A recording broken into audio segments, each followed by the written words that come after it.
Are you banging your head against the wall trying to get a federal government job, but every time you apply, your resume is sucked into some black hole? You can't get any interviews, and when you do, you can't get a job offer. Well, today we're going over some government job searching strategies. The first one is to go on to LinkedIn.com. You should have an account already, but if you don't, go ahead and sign up for one. It's completely free, and this is where everything is moving towards. Everyone's being connected, and the individuals that are connected, they're going to be able to leverage and take advantage of their network. And the ones that are not, they're going to be left behind. Now, on LinkedIn, we're not applying for jobs. We're not searching for jobs. We're searching for people. From the LinkedIn main page, type in the department you want to target in the upper left-hand corner. For this example, let's say Department of Justice. Then click the people bubble. Then click all filters. Here you can target exact locations, their past companies, their educational background, and then you can run the search. What you need to do here is target 10 to 12 people. And what we will be doing is sending a direct message. We're after an informational interview, about 10 or 15 minutes. It could be over the phone, on the computer, or in person. Listen, there's tens of thousands of people on LinkedIn that are eager to help. They want to give back. They're at a place in their career where it is satisfying to spend the time in helping other individuals. So do not feel reluctant when you're reaching out and you're messaging these type of people. Okay, the next one is non-competitive hiring authorities. The name is a bit misleading because there is some competition, but this is a way where you can get into the federal government a little bit easier. And the first one is Schedule A. This is what the form looks like. A lot of people out there might be suffering from some sort of disability, but they do not know they're eligible for a Schedule A letter. So what you should do is print this form out, schedule a medical appointment with a provider, and talk to them about some of your ailments, some of your issues, and let them determine whether or not you are qualified. If so, they signed a document, you upload it, and now you have a whole new hiring path that you can start applying to government jobs in. And if you are already a veteran, if you're a military veteran and you're collecting VA disability, you have a letter for that, that is a good indicator that you might be eligible for Schedule A as well.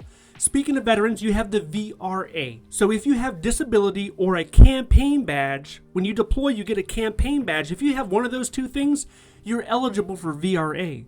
This can put you up to a GS11. Non-competitively. You would work through a veteran hiring coordinator. Same thing with 30% disability, another non-competitive hiring authority. And then we have Peace Corps and AmeriCorps.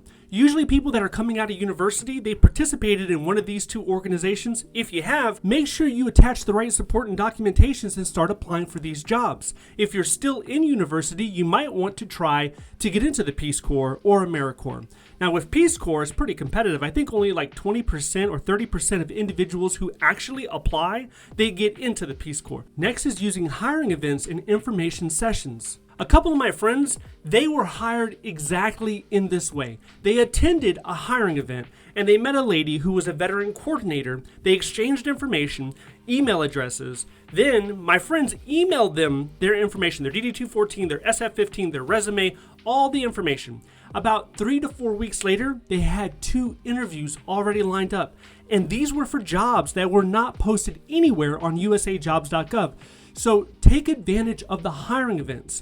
How do you find them? On USAJobs.gov. Scroll all the way down. There's a button. It shows you hiring events. But not every agency will list their hiring events on USA Jobs. So I've been collecting them through the executive departments. I've been pulling information from their website and I send it out through email for free. If you want to take advantage of that, if you want me to email you, go ahead and sign up for my free newsletter down below. Next is getting a defense contracting job supporting a federal agency. I've seen a lot of people take this route simply because the hiring process is a lot shorter. So you can get a contracting job, especially in the DC area, pretty quick. Now, with this, the stability is always going to be a factor. But what you're using this for, the leverage that you're having, is you are becoming a known quantity. People are starting to know you in a good way because you're being productive, you're having a strong work ethic, you're showing up every day. So once you become a known quantity, then what you can do is start applying for the agency that you're supporting. And then you can get into a GS position a little bit down the road. Okay, so the next one is by getting internships. This is available to current students. Now keep in mind, some of them are paid and some of them are not paid. If you already graduated, you can use the recent student hiring path. That is for anybody who graduated from any academic program that is accredited within the last 2 years. If you're a veteran, that's 6 years. So this kind of helps strip away some of that competition, because if you have a job that's only open to recent student graduates, or that is only open for students, that means your competitive service government employees, they can't even apply to that job. So take advantage of this if this applies to you. But in the end, it will all come down to your federal resume. Listen, no job requires 10 to 20 or 25 years of experience. When you look at the specialized experience section, it says 12 months. You need 12 months of specialized experience in the next lower grade. That's what it says. So you need to make sure that the information on your resume is relevant. It has to be relevant. And then after that, it needs to be strong. It needs to be quantified. It needs to be result-oriented. Do not just list a bunch of generic bullets. If you are interested in finding a federal government job, you might have some questions on the federal hiring process. I did a live stream recently. I answered over 15 questions about the federal hiring process. If you are interested in that, I want you to watch this video next. If you would like to see more videos like this, please click like and subscribe. Thank you so much for watching, and I'll see you in the next one.